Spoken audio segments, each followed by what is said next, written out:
and welcome back to my channel. So in today's video we're bringing you a mixed girl tag. So we've been meaning to do this video for absolute ages, but we're finally getting around to it, so we're both really excited. In today's video we have a special guest, and that is my sister. So yeah, do you want to say a few words? Hello, I'm very excited to finally be on your channel. Love what you're doing here, so thanks. So we are actually filming two videos, so this is going to be the first part and this is going to be the mixed girl tag, and then over in Christina's channel we are going to be doing part 2. So we're going to be talking about third culture kids, and we'll explain in detail what that is in the second video, but for now we're going to talk about mixed girl and what our experience has been as mixed girls. Okay, so without further ado, we're going to get into the questions. So the first question is, what are you mixed with? So we're both mixed with Spanish and Filipino. The second question is, what ethnicity have you often been mistaken for? I can answer that one first. In my case, I've been mistaken for quite a lot of different nationalities, specifically more in Asia or South America. And I've gotten things like Chinese, Japanese, Vietnamese, Cambodian, Thai. Funnily enough, not that many people have tried to guess that I'm Filipino or half Filipino, but I've gotten even Kazakhstan, which makes sense because it's Central Asian, so it's like Eurasian sort of thing. I've also gotten a lot of Mexican, also Peruvian, Chilean, you get the idea. And then also because of the way that we speak, we'll tell you about our background in more detail later. People don't really know where to place us because of our accent, because it's very mixed as well. And I've gotten American as well sometimes, which I think my accent is nowhere near American. I haven't really been asked, oh, are you Spanish? Which, yeah. How about you? So for me, it's quite similar to you. I've been mistaken for Thai, so Southeast Asian, South American, and also just Mexican and Moroccan, even Middle Eastern, so pretty much all across the world. So yeah. Okay, the next question is your hair curly or straight? You can see I really need to get a haircut.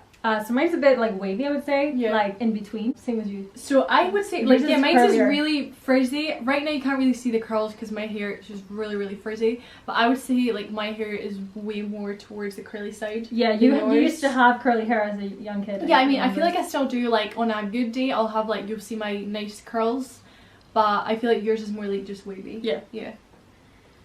Okay, was coming from different backgrounds challenging growing up? Oh, so I can answer that one first.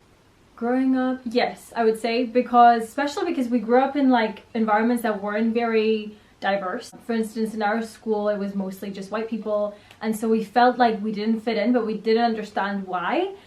In my case especially, I don't know how you felt, but I think it was because growing up in Spain we didn't really learn so much from our Filipino heritage, and so we felt Spanish, but to the outside people didn't see us as fully Spanish. So I feel that it was really difficult just kind of relating to a lot of other students sometimes because they didn't really fully accept you. Yeah. How about you?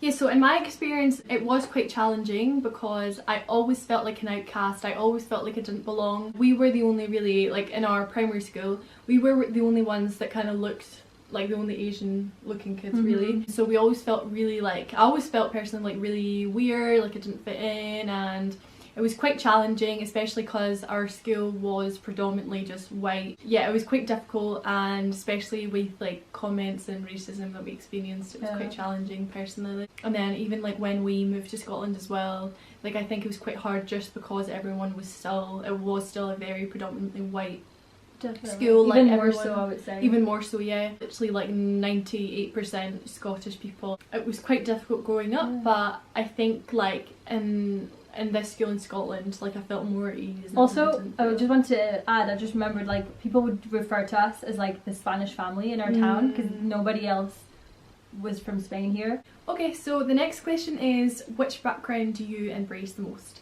So I will answer this one.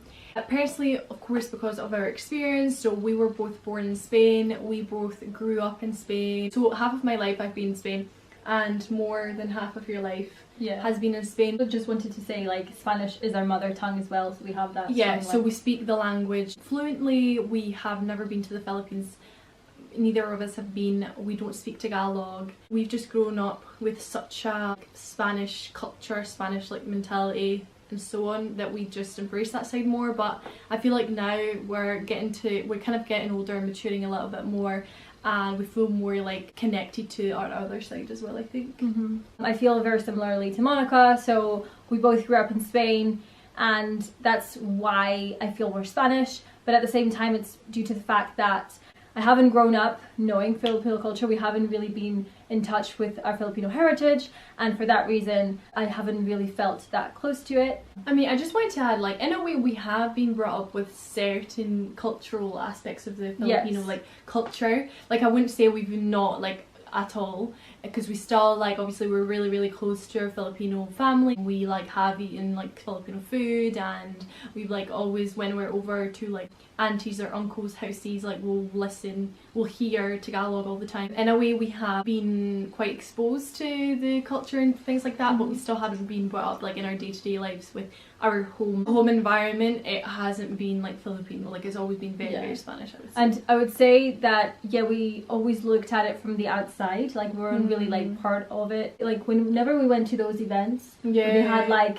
everybody was Filipino and they would have food and they would like talk to you in Tagalog, and you'd be like, sorry, I don't speak Tagalog. And you feel a bit like a foreigner. Like obviously you have that like link and those ties, but you kind of feel like you're only scratching the surface. It was so nice like seeing all of it, but it still felt like you didn't fit in because you didn't like understand all of the culture, you didn't speak the language. Because like quite like even in our home, like our mum doesn't cook Filipino food, or doesn't teach us about stuff from like I don't know, like pop culture or things like current things that are going on in the country. So the only things that we really have learned from the Philippines is by going to these events, and we didn't even go that often. So they're kind of like things that we remember, like we associate to your heritage, but we don't really, we haven't really had the chance to embrace. So that's what we want to change and become closer to your Filipino side.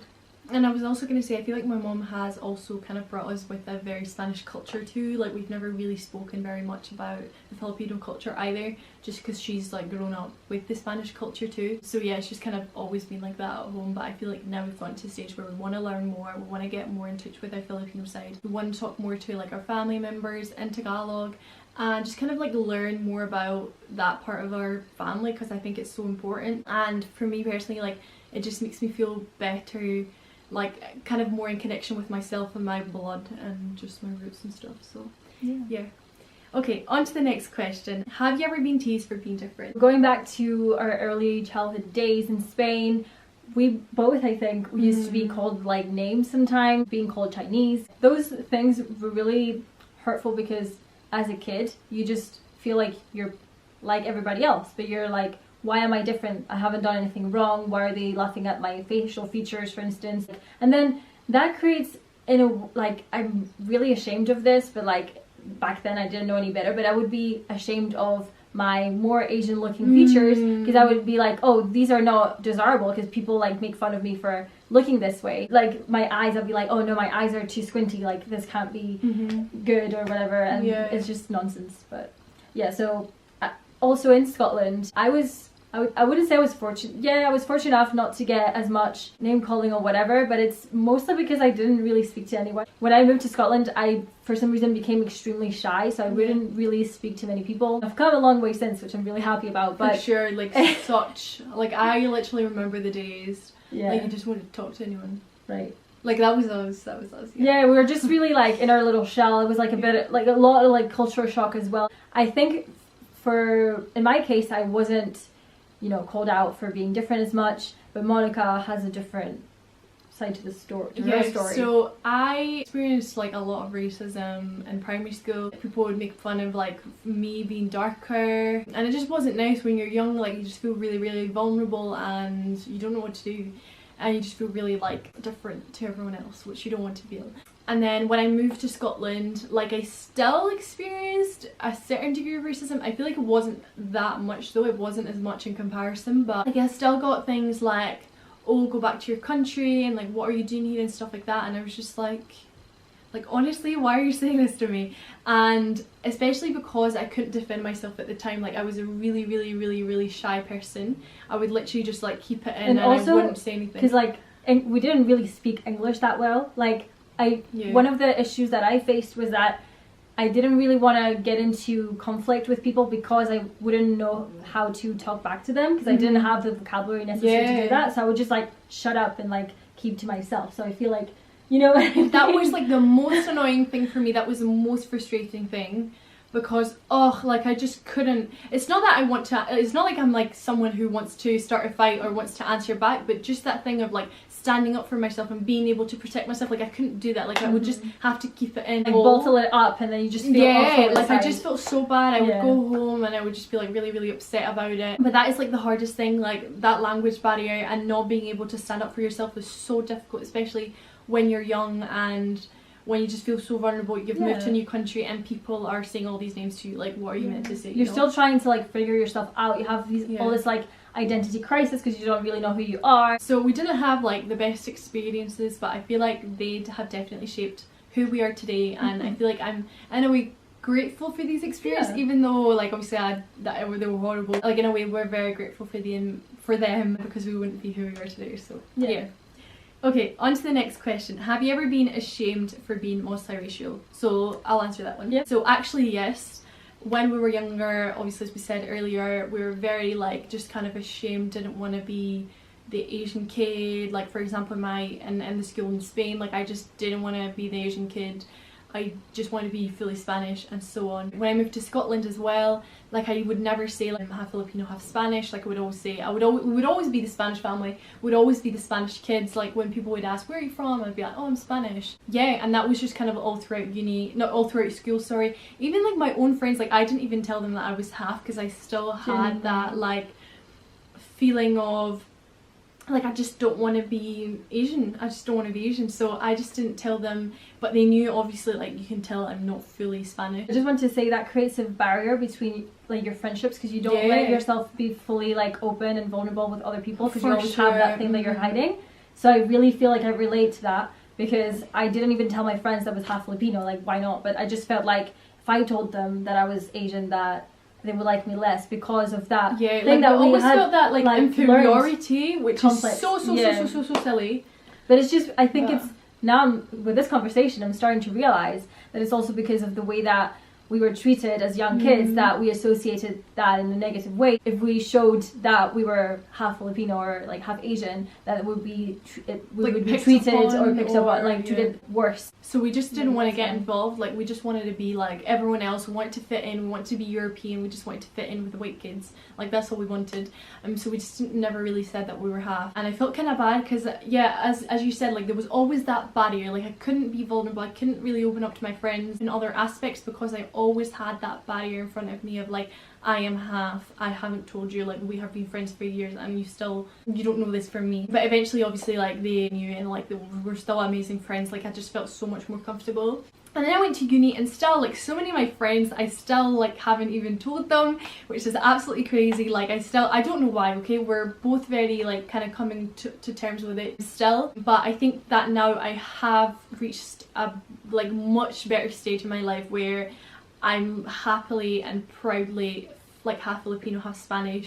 Like I will say, obviously it depends on the situation. Like if I'm like actually friends with someone, I will literally say like what you know, I don't feel any sort of like I need to hide anything. I guess I only really mention it if it sparks in a conversation. Like no one's gonna ask you like where are you from just straight off the bat. I mean like straight off the bat like some people might ask you like where are you from, and if it's just like a very like acquaintance or like a short conversation, I'm not really like I'm half Filipino, I'm half What do you actually answer if someone asks like you? I usually just go like I'm Spanish I or do something too. Like if they ask me, but obviously if like it's someone who I know they're going to be my friend or I know I'm going to be with them for a long time, like I want to tell them. Like, I feel like that, like if you get a good vibe from the person, you just say, oh yeah, like I'm from Spain, but like my mother is from the Philippines, or like I'm half Filipino. But I would normally answer I'm Spanish because it's true, like that's what my passport says. With that actually as well, like I have been ashamed for so many years that it was so difficult for me, like especially with Spanish people, and I have so many amazing Spanish friends who I just haven't told because every time I just feel like I'm less or I feel like I don't fit in, especially because I'm currently not living in Spain, so therefore I don't know any of the politics, I don't know any of the like current things that are happening in Spain, and I always feel like I'm not fully Spanish, and I always feel again like an outcast, and I just don't want to say that I'm half Filipino. Like I just still have that thing, but honestly like I'm done with barriers. I am done. Like with having this wall in front of my head. I'm tired of it. If people don't like me for wholly me and who and where I come from, like if you're not gonna like me for who I am, like sorry, do I even need you in my life? No, I don't. Yeah, even making this video is such a huge like step forward for us. Yeah. Like, I feel really good actually, so that was a very long answer. Yeah. Do you have anything? Yeah, so what you were saying, basically that we don't really say that we're half two Spanish people because that makes us feel that we're not Spanish enough. And in a sense, also living in Scotland, to many of my friends, because they also speak English, I feel like I find myself speaking to them in Spanglish because I forget words. Like we speak in Spanish in normal conversation, but sometimes you just forget a word and you just like, say I still feel like we speak Spanglish though. We speak Spanglish, like especially when it's like technical words from like engineering or something. I don't know like I don't know anything because we study in English, so that's what we talk. Yeah, basically Spanglish, and then I find myself struggling to hold a conversation, especially when I call my grandma like every week. I'm just like, oh, how do you say this word in Spanish again? And I'm just like, damn. So when I was in Spain, all my friends knew that I was half Filipino. Yeah, but I still kind of felt like I didn't want to associate with it, which I'm really sad about because it's such a shame. But you know, it is the way it was. Afterwards, when we moved to Scotland, I didn't tell anybody. I would plainly deny it. I feel like it's still going on, and I'm still trying to battle through it. Like I'm still working through it because I should just embrace it, because why not? Like it's like a thing that our uncle told us is like, if you're ashamed of your Filipino side, is essentially as if you're ashamed of your own mother. And like we love our mother so much. Everybody likes us, but like she genuinely like does everything for us, and is like the most selfless human being we know. And why would we deny her like existence, her heritage? Like no, that's plainly stupid. So for me, my big revelation was exactly 2 years ago when I came across the term identity crisis, and I kind of like researched about it. That's when I also found out about the third culture kids term, and that's the video that we're going to do later. But after that, I kind of like really tried to understand. Also helped being in university and being exposed to a really like broad range of nationalities, of cultures, of backgrounds, and real understanding that, you know, you can have so much to share. Being mixed girls has also like its positives. I think it's one of the next questions, not being ashamed of it any longer. We really are working to embrace it more, but I have felt ashamed for the majority of my life, and I'm very sad about that. But right now, if I meet somebody, it's such a huge relief to finally say like, oh yeah, like I'm half Filipino, or I would just say like I'm Spanish, but like I'm half Filipino. Because of our past experiences, we think that people are going to react in a negative way, but they don't actually, like they don't really care, because I think it's like we as children don't really know, so whatever is different they judge it, or that they find it scary because it's like the unknown. Whereas now, like as adults, and especially with like the circles that we surround ourselves with, people are understanding. People don't judge you, because why would they? If you don't accept me for who I am, just like get out of my life. I wanted to say as well, I wanted to give a shout out to some people who have helped me with like coming to terms or kind of just accepting like my mixed race heritage. And I wanted to say a special mention to Sophie actually, because I remember when I went to visit her in Belgium and I talked to her about my problems and kind of like my like insecurities being mixed race, and her is being mixed race as well, so she's half Chinese and half Belgian. And she was so happy about it, she was so proud of it, and she was like, why would you be ashamed of who you are and everything like that. And honestly, having that conversation with her just really made me feel like so good about it. And yeah, I just wanted to say a special shout out to her, and also special shout out to Omar, because you know how like much you mean to me and how much you've helped me with like come to terms with my mixed race heritage. And like literally I feel like it's thanks to you that I feel so confident about it now. And also to NGL, because you're just such a like bubble of light, and you've just helped me so much as well. And I feel like talking to you has helped me a lot with coming to terms with it, and I feel like we celebrate our mixed heritage a lot. And I feel like there's a lot of other people like Jana and Nora as well, like you guys are mixed race, and it was just nice like sharing that kind of thing together, I think. And all of other amazing people who I may have not mentioned, but you know who you are, so yeah. Amazing. Yeah, one last thing I wanted to add, what you mentioned earlier briefly, is the fact that once you truly embrace your identity or your cultural heritage, etc., you feel like you can open up to people much more. Like when I finally told my friends, like my best friends, I didn't even tell like my friends from university, and when I finally told them, I just genuinely felt like I could tell them so many more things about my life that I kind of kept secret, and now I tell them everything, and we're so much closer, and the relationships have just been like strengthened so much more. So I feel like it helps so much because, as we said earlier, you have this barrier, and once you let that go, like I feel like that's with anything. Like for us, that was just being kind of accepting our mixed heritage.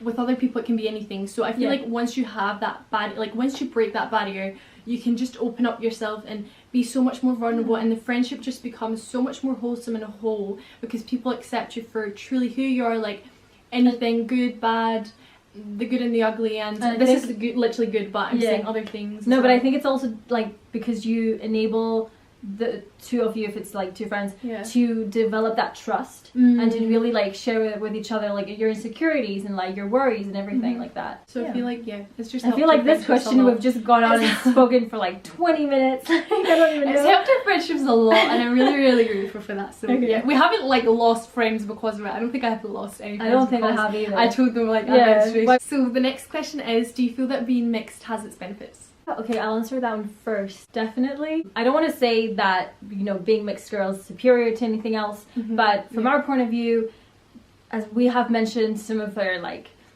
disadvantages and like struggles growing up, it also comes with its benefits. And the fact that you get to learn more about different cultures, and in our case, even though we didn't really learn about the Philippines in that much depth as other mixed kids may have, you start accepting different cultures more, like understanding other people's way of life, and like being less judgmental towards stuff that you may not understand. But like if people live in a different way or have different traditions in another country, you like say, okay, that's perfectly fair. It's not the way we do it, but that's fine. It's totally respectable. Other benefits, I would say, I think it's like really interesting. Like you always have like an interesting story to tell. Perhaps that's one of the benefits. I don't know if this has to do with being mixed race in particular, but like I feel like for us, we have had an easier time picking up languages. Yeah, and even though we don't speak Tagalog, but that may be due to like other factors on top of that. What can you think of? I mean, we have grown up with quite a linguistic upbringing. Like went to French school, and we grew up here as well, and we were born in Spain, so like. And we also had like, I remember learning Japanese when I was a kid. I don't remember anything. We were learning like Japanese and Chinese and stuff like that. So our parents love languages. Like our parents did a really, really great job in kind of bringing us up with different languages, which I thought was really, really nice. And with the benefits, actually, I want to say this is something personal, but I just thought, like for example, finding middle ground and finding kind of common ground in a discussion or a debate or something like that. I feel like with different cultural upbringing, you kind of learn to find something. Like for example, if you're in a debate and you're like, oh yeah, but this is how I was brought up, and then someone else will be like, yeah, but this is how I was brought up, then you kind of find like a middle ground and take like the good from both sides. And I think we feel out to appreciate that, which is something that I'm really, really grateful for. I just wanted to say, sorry, the fact that we've become really like adaptable to different scenarios. Basically, if you're with our like Filipino family or our Spanish side of the family, I've heard of this phrase, it's called cultural chameleon. So you can sort of like mold yourself to fit into like specific scenario and sort of feel at ease in both. And I just feel like it's not just with Filipino or Spanish. I feel like if my friends invite me to like this Malaysian dinner, I'll be like, yes, like on board. Or like I basically like my friends from university, like we're a very international group. So I really absolutely love that. And maybe that's also because I've gone out and like sought these people because I felt like I could connect with them. But yeah, adaptability skill like is pretty good, I would say. And also like for having moved here. Yeah, like I was gonna say as well on that note, I feel like I find it a lot easier to connect with like Southeast Asian people, so whether that's like Filipino or Indonesian or I don't know what other countries, like Thailand. Like I just feel connected to them or like I can relate in a way. Like for some reason I feel like I can relate, like I understand you, I don't know why. But also with like, I don't know, like French or Portuguese, Spanish people, like I feel like I can relate as well. As you said before, you relate to different people but you still don't fit in. What was that thing you said?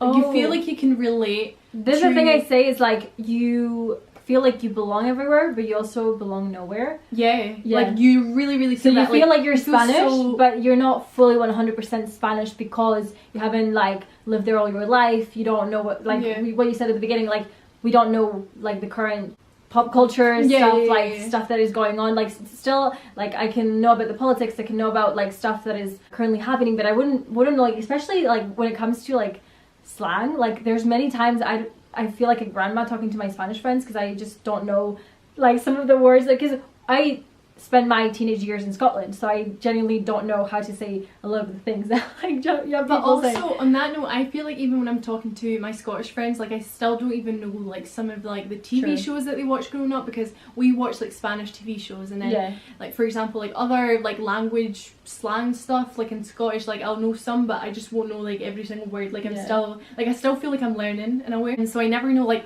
all the slang words in Spanish and all the slang words in Scottish, so I'm just like, what do I know? Do you know what I mean? So the next question is, what makes being multiracial a beautiful thing? I think that's very similar to the previous question. So I think it's beautiful because you sort of understand that there's more than one culture to the world. That sounds a bit stupid, but like I just mean like when if you grow up, and I don't mean to say that it's a bad thing, but like if you grow up surrounded by the same culture your whole life, you can become quite biased towards your own culture. And I feel like obviously we are quite biased to our own culture because that's what we know, but opening your eyes to the wider globe and understanding, it kind of goes back to what I said earlier, understanding how other people live and things like that is really eye-opening. I feel like that's why I love to make friendships with people from completely different cultures to my own, like people from the Middle East or people from South America, and it just, or from like Africa, it just really like you learn different cultures that are completely different to our own. You can see the world from your own binoculars, and